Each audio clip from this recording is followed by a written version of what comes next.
봉사를 위해서 휴가를 낸다고? 내가 생각했을 때는 봉사활동 자체도 의미가 있겠지만 그 사람은 시급으로 따지면 얼마야?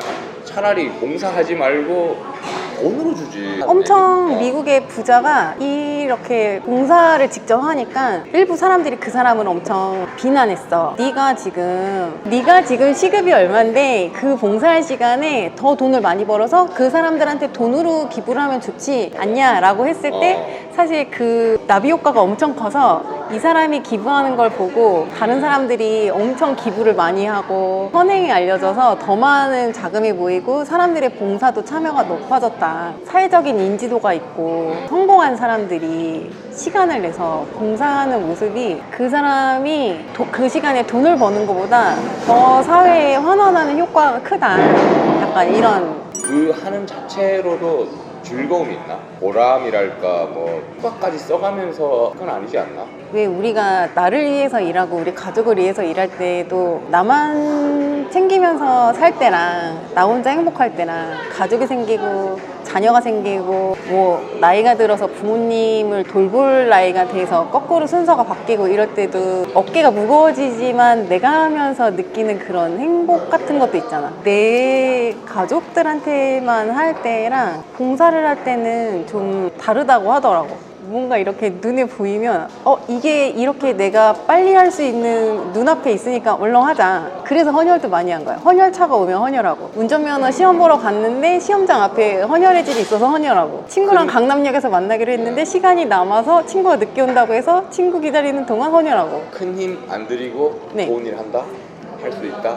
뭐 그런 봉사도 있고, 어느 게 더 먼저였는지 모르겠는데 내 동생이 왜 우리는 이렇게 형제가 많아서 풍족하지 못하게 지내냐 이렇게 좀 불만을 많이 가지고 지냈었어. 그런데 동생이 고등학교 때 수련에서 하는 몸이 아픈 아이들이 있는 고아원 봉사를 가서 목욕 봉사를 했대. 몸을 혼자 못 가누는 아이들이라서 누가 이렇게 목욕을 해주고 도와줘야 되는 아이들이니까 봉사를 갔는데, 엄마는 항상 이 정도면 우리가 중산층 이상으로 살고 있다고 생각하고, 그리고 엄마는 너희들이 태어났을 때 정상으로 태어나고 건강하게 자라는 것만으로 되게 행복하다고 생각을 했대. 근데 이제 동생이 계속 불만을 얘기하고 사춘기도 있고 하니까 주변 친구들이 풍족한 친구들하고 너무 비교가 되는 거야. 근데 동생이 그 봉사를 딱 갔다 와서 그러더라고. 눈물을 엄청 흘리면서 자기 그동안 너무 잘못했다, 너무 배부른 생각을 한 것 같다, 이렇게 힘든 사람들이 있는데. 그래서 나랑 다른 곳에 있는 사람들이라는 게 아니고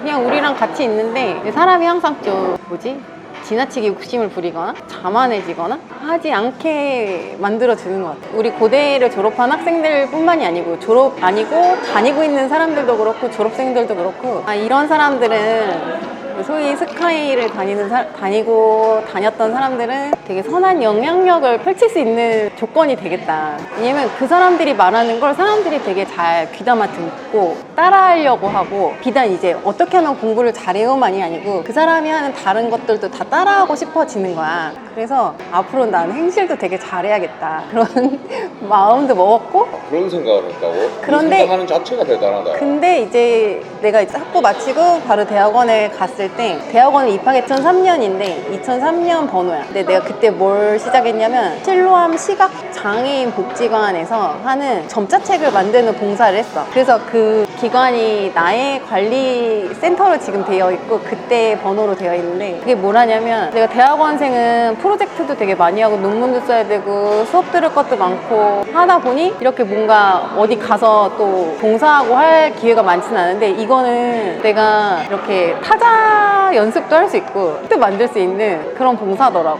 새로운 책이 나오면 우리는 뭐 교보문고에서 사서 보거나 도서관에서 빌려보면 되는데, 이제 시각장애인들은 점자책으로 만들어진 책만 볼 수 있으니까 지금은 이제 뭐 AI 때문에 되게 잘 될 수 있는데, 그때는 정해진 법칙으로 한글로 다 그 문서 파일을 만들어줘야, 출간된 책들을 바꿔줘야 이제 신간을 읽어볼 수 있는 거야, 그 시각장애인들은. 그래서 그 책을 만드는 봉사자들을 모집을 하더라고. 집에서 열심히 그걸 했지. 그게 처음 한 거고, 우리가 봉사에는 헌혈도 들어가서, 헌혈도 옛날에는 봉사라고는 그렇게까지는 생각을 안 했는데 우리 학교 앞에 장승 앞에 헌혈차가 왔었어. 그래서 친구들한테 우리 헌혈을 하자. 그래서 내가 수학과 친구 2명을 끌고 가서 같이 헌혈차에 들어갔는데, 나는 헤모글로빈 수치 미달이라서 못하고 친구들이 이제 그때 내가 신입사원으로 현장에 있었잖아. 근데 현장으로도 헌혈차가 왔어.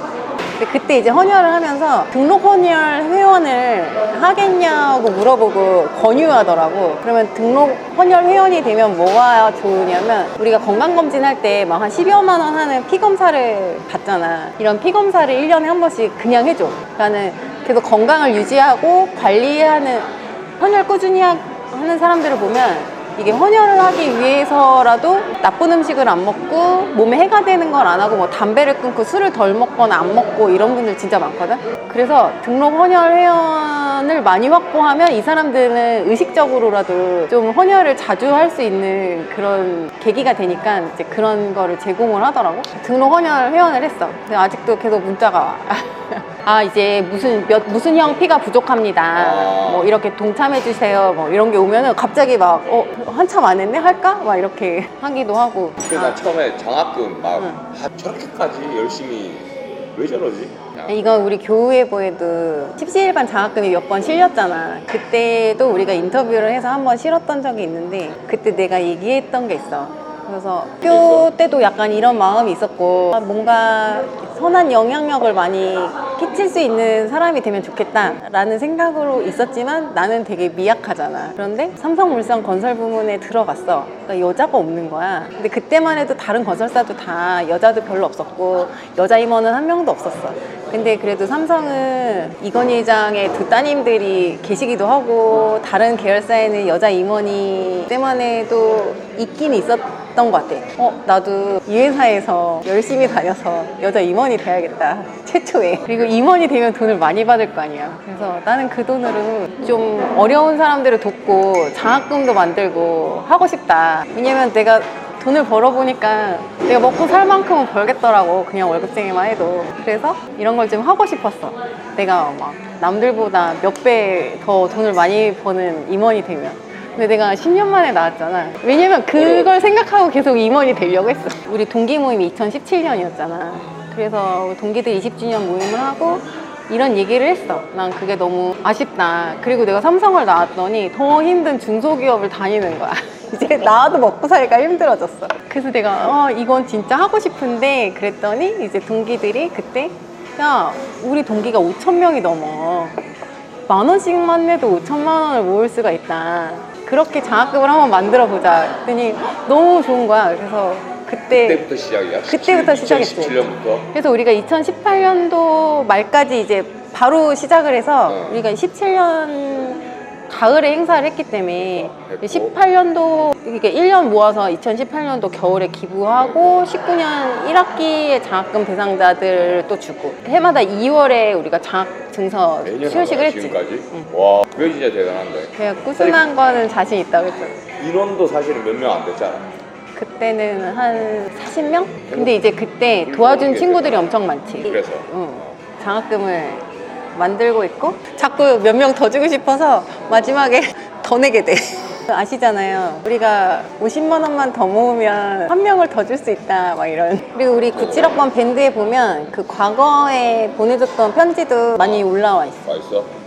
보니까 이제 찡한 내용도 있고 뭐 귀엽다 이런 내용도 있고 감동적이지. 연락하고 지내는 사람들도 있다면서. 우리가 이번 학기만 빼고 그 전 학기는 계속 2월 달에 장학증서 수여식을 해서 진짜 오프라인에서 만났어. 연락처 주고받고 해서 필요할 때 언제든지 연락해라 뭐 이러면. 근데 계속 연락하는 친구들이 있어.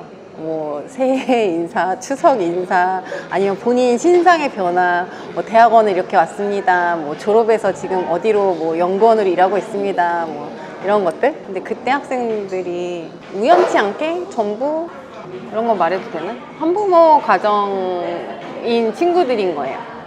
그래서 어떻게 이렇게 어릴 때부터 힘겹게 호울 어머니랑 아니면 호울 아버지랑 이렇게 지내온 친구들이 자기 혼자 단신이 아니야. 항상 뭐 형제들도 다 있어. 동생들도 챙기면서 성적이 너무 좋은 거야. 그때 친구들이 평균 학점이 역대급 재학생 후보들 중에 가장 높았어. 뭐라지? 정말 너무 도와주고 싶다. 이건 한 번만이 아니고 계속 도와주고 싶다. 그러니까. 그런 친구들이 잘 됐으면 좋겠다. 감사 편지를 보내준 친구 중에도 그런 친구가 있었어. 너무 힘들게 살아왔대. 대학교를 입학할 때까지. 그리고 지금 대학교 뭐 3학년 뭐 재학하면서도 뭐 하루 종일 알바를 하면서 너무 힘겹게 지내니까 빨리 졸업해서 직장에 취직해서 자기는 이 고난을 좀 끊어야겠다. 정말 자기만 생각하고 살아야겠다고 이를 악물었는데 이렇게 선배들이 십시일반 장학금을 주는 걸 보고 엄청 충격을 받았다는 거야. 자기도 이렇게 선배들처럼 다른 사람을 돌아볼 수 있고 자기가 지금 약간 감화된 그런 느낌? 그래서 나도 나중에 이런 선배가 돼야지 라고 생각을 해서 자기가 정말 큰 변화하는 계기가 됐다 이렇게 편지를 써준 남학생이 있었어. 오늘 제가 이거 갖고 왔잖아요. 헌혈. 이거 마지막 헌혈증도 끼워서 이게 뭐예요? 이거 30번 헌혈하면 받는 은장.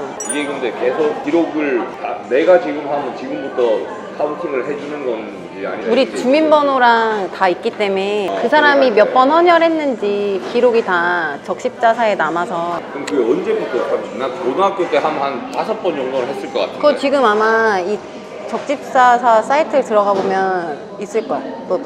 근데 이게 마지막 헌혈한 건데 이거는 그냥 새해 기념? 그리고 이걸 언제 받았냐면 2014년이에요. 그래서 2013년 8월에 첫째 가윤이를 낳고 이제 1년이 지나서 이제 헌혈할 수 있을 때가 좀 됐다. 이래서 이제 출산 후 첫 헌혈인데 30번째 헌혈이었어. 그래서 점심시간에 삼성물산에서 길 건너에 있는 헌혈의 집에 와서 점심시간에 헌혈하고 들어가는. 이걸 자랑스러워 한다는 자체가 난 대단하다. 난 이런 걸 만약에 받을 일도 없었겠지만 받았어도 뭐 네. 그냥 뭐 그랬을 텐데 그 자체가 저 이런 거 되게 많거든요. 이런 데 들어있는 거. 그 중에 이게 제일 좋지 않아요? 남들이 없어요. 잘 없어. 그러니까 헌혈을 30번 하기가 쉽지 않지. 건강하다는 뜻이고 쉽지 않지.